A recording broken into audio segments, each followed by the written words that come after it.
Star Wars and real-time strategy are a match made in heaven. LucasArts released numerous real-time strategy games during the heyday of the Star Wars franchise, and today we're looking at the very last and the very best, Star Wars Empire at War / Forces of Corruption. So with that, let's just pop it in and take a look. The base Star Wars Empire at War was released on February 16th, 2006, and the expansion, Forces of Corruption, was released that same year. In October! One wonders why the expansion was released so quickly.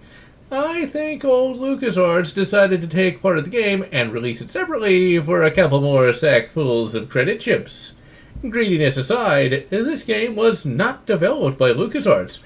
Rather, it was developed by Petroglyph Games, a company formed by ex-Westwood Studios employees, which goes a long way towards explaining why this game is so bloody good.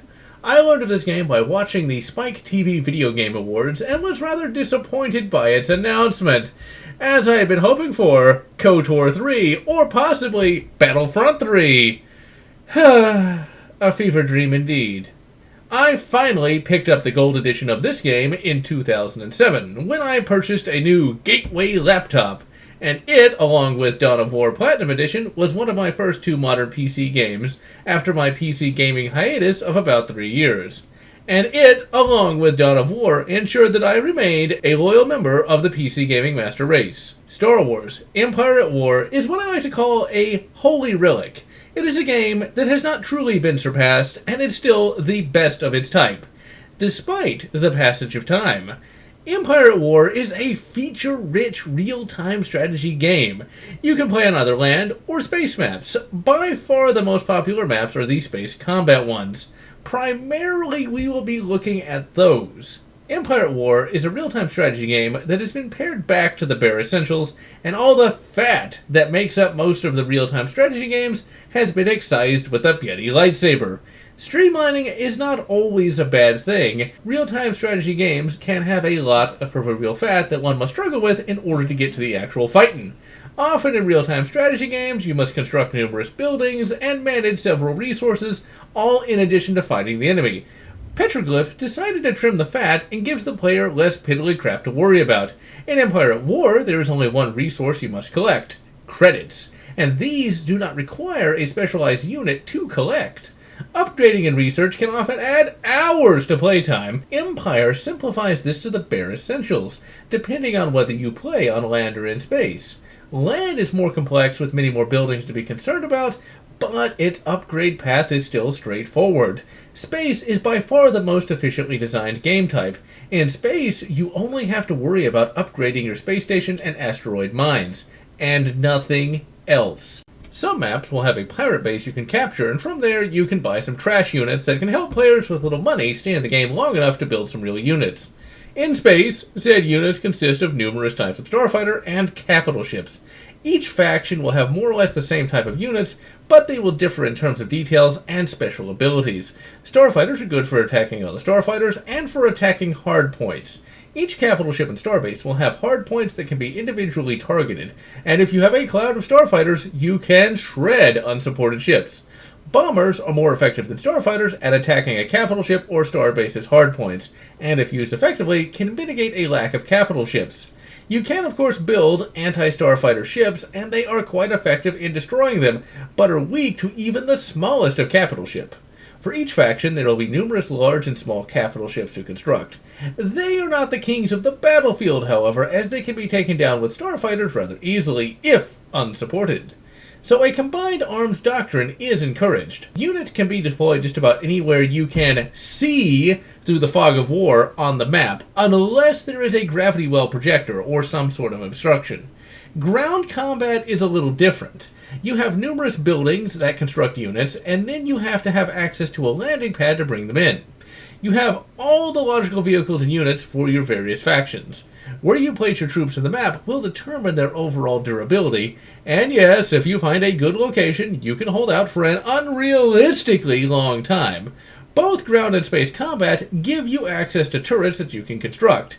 In space, they are only somewhat useful and are rather fragile and don't stand up too long to capital ships. On land, that's another story. The bloody turrets are deadly and can lay waste to entire armies. When facing them down, bring up the big guns. Thankfully, Empire at War features the real factions of the Rebel Alliance and Empire, and the I've never seen or heard from again expansion faction.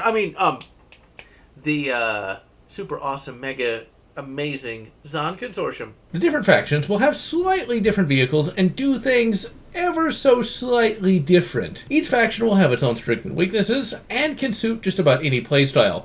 My preferred faction is Empire, but I kind of play them like the Rebels in that I use mass bombers to take down capital ships.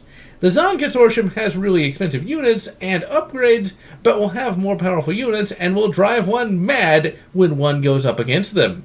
And the less said about the Canderous tank, the better. The hero units will differ greatly between factions and even include some EU greats, such as Kyle Katarn. But if you play against the Rebels, beware the scourge of Chan and Bluey. These bastards are by far the best hero units in the game. They can take all the punishment and dish all the punishment out. And if you don't kill them as quickly as possible, the enemy can actually win the game with them. As can be seen here, I am pounding the crap out of the Rebels, not paying attention to my base. Uh-oh, looks like old Han and Chewie have almost blown my entire goddamn base to pieces. And I have seen Han and Chewie take down cruisers single-handedly before. To this day, when I see that bloody icon pop up when I am playing against Rebels, all I can say is, Han and Chewie. The base game shipped with a decent number of maps, and Forces of Corruption shipped with a few more. Most of the maps are fun to play, but some can leave a player at an economic disadvantage due to asteroid mine placement.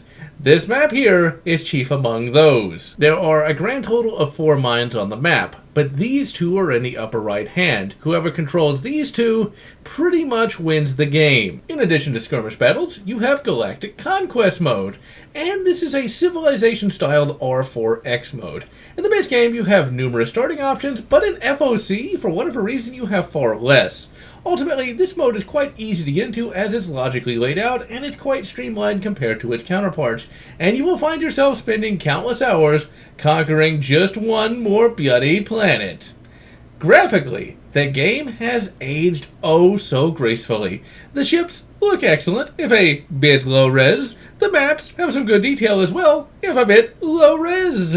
The humanoid graphics do leave something to be desired, and they have aged quite poorly. For a game over 10 years old, however, the game still looks pretty bloody good though. And if you find the graphics to be too primitive, too elegant for a less civilized age, well, there is an Empire at War remake mod that can be found on MyDB. It is currently a work in progress, but I am watching it with great interest indeed. One annoying aspect of the game is the fact that it is way too zoomed in for an RTS, especially a PC RTS. I have no idea why the camera is so zoomed in, and it really makes controlling a large number of units somewhat difficult. If you hit the spacebar, you can enter the cinematic camera. It makes actually playing the game impossible, but it allows you to see all of your units moving around in a cinematic way, and most of the time, it looks great. And then sometimes it will cut away from an epic scene, only to zoom in on some random TIE fighters.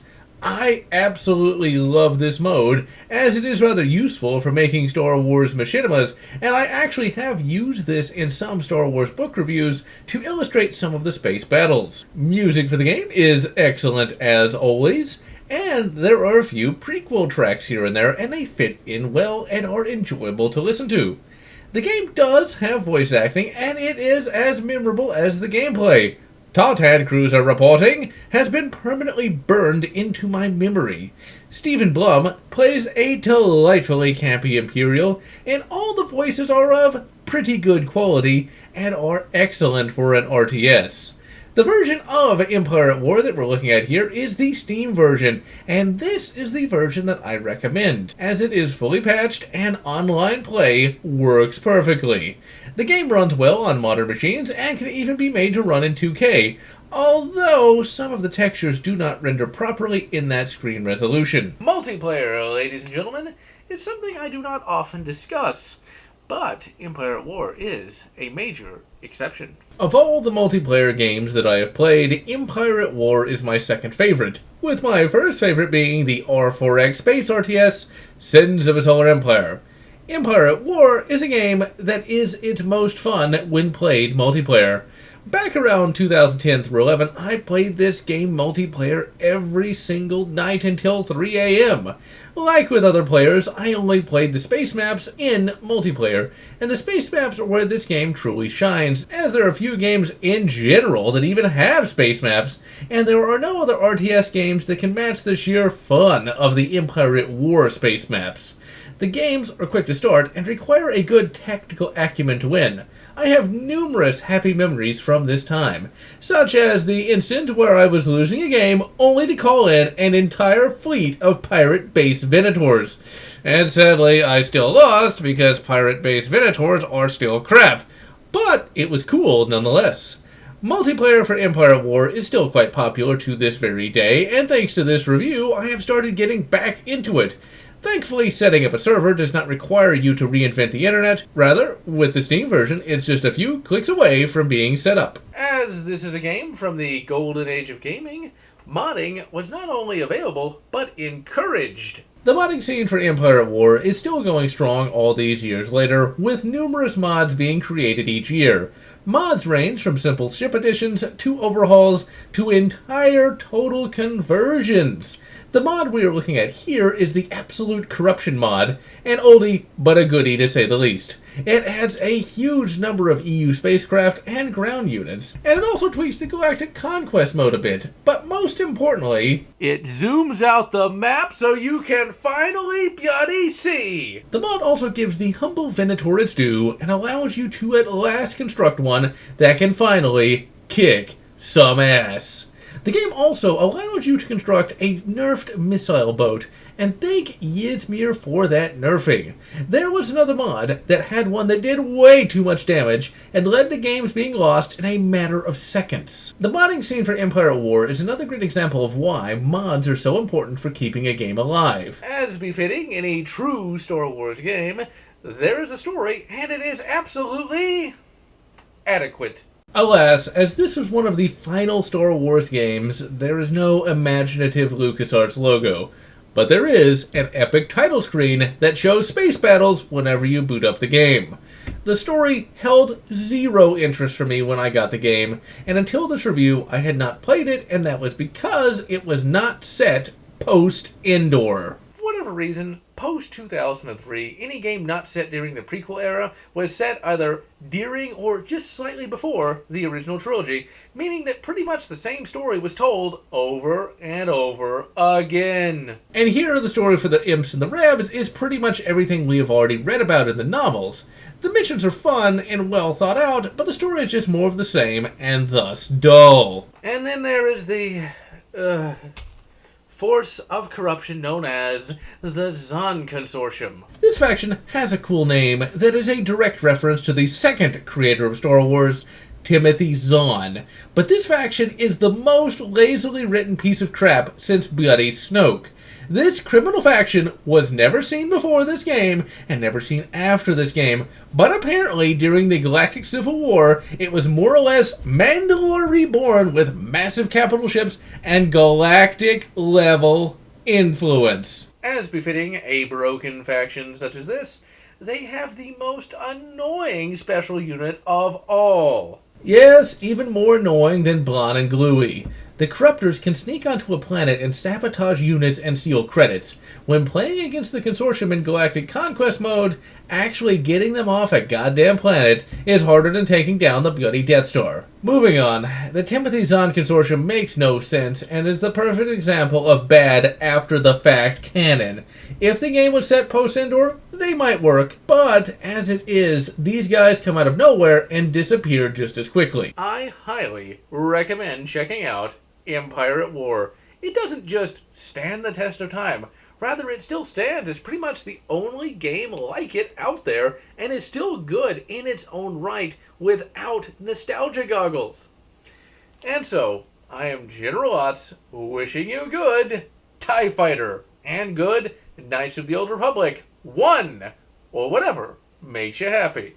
If you enjoyed this video, please consider subscribing, and if you can, please consider supporting me on Patreon so that I can continue bringing you this awesome content.